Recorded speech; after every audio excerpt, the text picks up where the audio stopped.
Death to America. You've seen the footage. You've heard the chants. And the conclusion feels obvious. Muslims hate us. Americans, Christians, Jews. Let's examine whether that's actually true. Myth 1, Muslims hate America.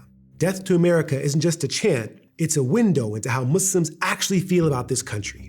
American Muslims are invested in this country deeply. They built lives here, raised families here, buried parents here. This is home, not a base of operations, not a temporary arrangement.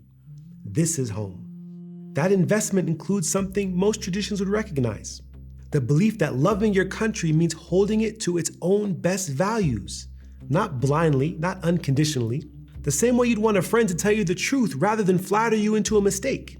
The Prophet, peace and blessings be upon him, put it plainly: help your brother whether he is the oppressor or the oppressed. When asked how you help an oppressor, he said, by stopping him from oppressing. When a Muslim criticizes American foreign policy, he's not expressing hatred. He's expressing the same civic conscience that drove the civil rights movement, that drove every reform this country has ever made. The Muslim who holds America accountable isn't your enemy. Now, some will say, if you don't love it, leave it. But that's not what true love of country looks like in this case. The people who built this country, who marched, who organized, who died for it, didn't love it by accepting it as it was. They loved it enough to demand it become what it promised to be. And Muslims aspire to do the same thing. Second myth, Muslims hate Christians. The Quran says so. The history proves it. This one is personal for me, and I mean that literally. I grew up in a Christian household. We went to church on Sundays. I had a children's Bible collection at my bedside. I sang in the choir. I prayed before I went to bed. The faith of my family shaped who I am in ways I still carry. Shout out to my family, by the way. Love you all. So when someone tells me Muslims hate Christians, I want to ask, have you actually read what Islam says about Jesus? The Quran affirms Jesus as a prophet, as the Messiah, as one of the greatest human beings who ever lived. It defends his virgin birth explicitly. There's an entire chapter named after Mary, his mother, that honors her above every woman in creation. Muslims cannot be Muslims without believing in Jesus. His name appears in the Quran more times than the Prophet Muhammad's. Now, some will say Islam requires hatred towards non-Muslims. They'll have the verses ready.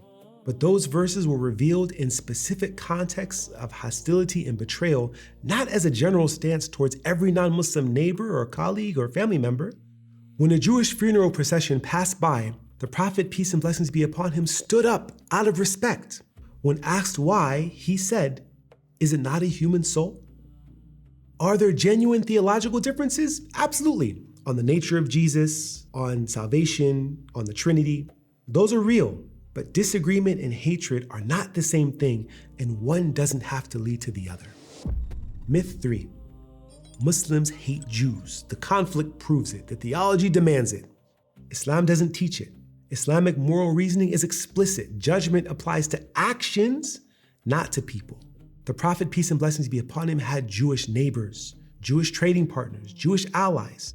The Constitution of Medina established Jews as full members of the political community, with rights and obligations just like Muslims. When he died, his armor was pledged as collateral with a Jewish merchant. These are not the biographical details of a man who taught hatred of Jews. Separately, Muslims, like many people around the world, hold strong political opinions about what's happening in Gaza and the West Bank. That political opposition is not anti-Semitism. Criticism of a government's actions is not hatred of a people. Those are different things. What Islam teaches about Jewish people is clear. Judge by conduct, not identity. God does not forbid you from being kind and just towards those who do not fight you. Not suspicion or enmity, but kindness and justice. I've sat with Jewish faith leaders in difficult conversations, and I've stood alongside Jewish activists and colleagues on the basis of our shared humanity. Those relationships are real.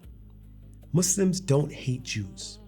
The tradition, the Prophet's example, and centuries of Muslim-Jewish coexistence say otherwise. None of it was ever there. the hatred of America, of Christians, of Jews.